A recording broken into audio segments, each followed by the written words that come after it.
प्रभु यीशु मसीह के नाम में आपको अनुग्रह, शांति और आशीष मिले। एक 12 वर्ष का स्कूल जाने वाला लड़का था और इतनी ही कम उम्र से उसको परमेश्वर के प्रति बड़ा विश्वास था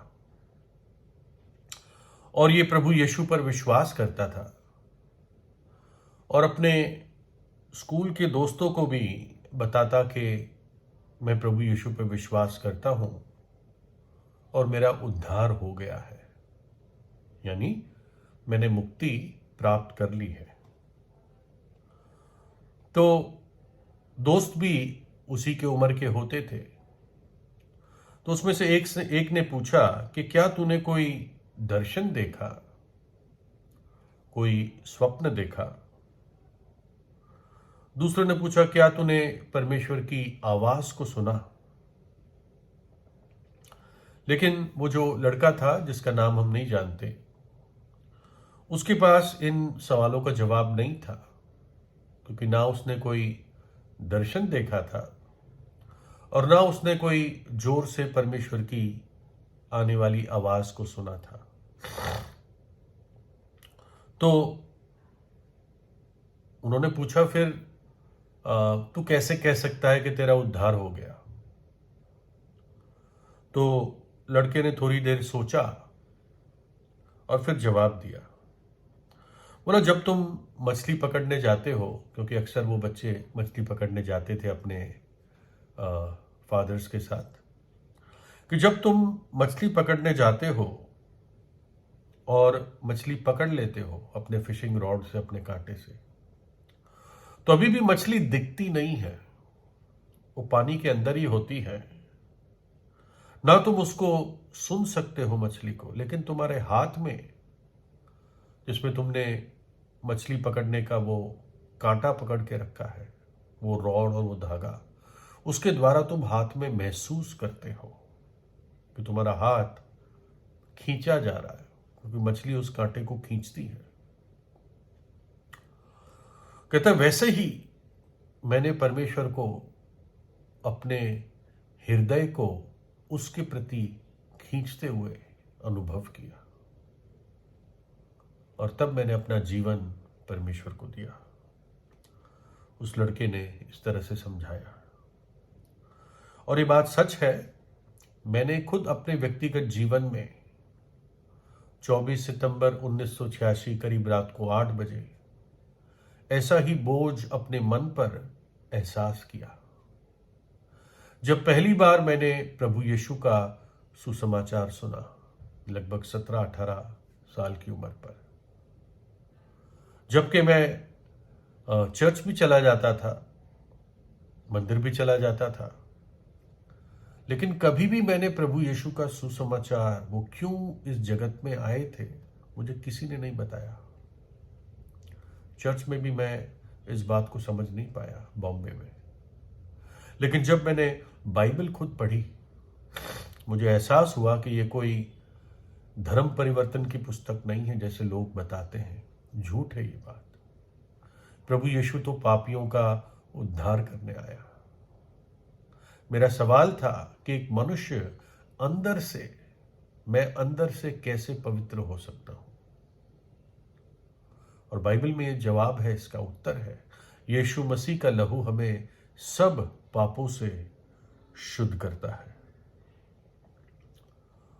तो उस लड़के ने बताया कि परमेश्वर ने मेरे हृदय को अपनी तरफ खींचा और सच में परमेश्वर सबसे पहले एक पापी के हृदय में कार्य शुरू करता है। एक प्रभु का दास था जिसका नाम सैमुअल था और उसके बारे में लिखा है, परंतु परमेश्वर ने सैमुअल से कहा, ना तो उसके रूप पर दृष्टि कर और ना उसके डील की ऊंचाई पर, क्योंकि मैंने उसे अयोग्य जाना है। क्योंकि परमेश्वर का देखना मनुष्य का सा नहीं है। मनुष्य तो बाहर का रूप देखता है, परंतु परमेश्वर की दृष्टि मन पर ही रहती है। सैमुअल एक राजा को ढूंढने गया था कि कौन होगा ये राजा, इस परिवार में से। तो प्रभु ने उसको कहा कि तू बाहर से देखता है, इसके डील डॉल को मत देख, इसके रूप को मत देख कितना सुंदर है, क्योंकि परमेश्वर मन को देखता है, हृदय को देखता है। जब एक परमेश्वर का भय मानने वाले राजा ने, दावीद ने परमेश्वर के विरोध में पाप किया, और जब वो पाप के लिए घायल हुआ कई महीनों बाद, और उसने भारी पछताप किया और चाहता था कि मैं अंदर से शुद्ध हो जाऊं, मैं पवित्र हो जाऊं, मैं हीम से भी अधिक श्वेत हो जाऊं, तब उसने प्रभु से यह प्रार्थना की, हे परमेश्वर, मेरे अंदर शुद्ध मन उत्पन्न कर और मेरे भीतर स्थिर आत्मा नए सिरे से उत्पन्न कर। प्रभु, मेरा यह मन काला हो चुका है, पाप से दूषित हो चुका है, अनाज्ञाकारिता से भरा हुआ है। प्रभु, बस अब मुझे एक नया मन दे दे, नया हृदय दे दे। लिखा है नीति वचन में, सबसे अधिक अपने मन की रक्षा कर, क्योंकि जीवन का मूल स्रोत वही है। जीवन की बातें वहीं से संबंधित होती है। इसलिए प्रभु यीशु पापियों के हृदय के द्वार पर खड़ा हुआ खटखटाता है, और वो क्या कहता है? देखो, मैं द्वार पर खड़ा हुआ खटखटाता हूं, यदि कोई मेरा शब्द सुनकर द्वार खोलेगा तो मैं उसके पास भीतर आकर उसके साथ भोजन करूंगा और वो मेरे साथ।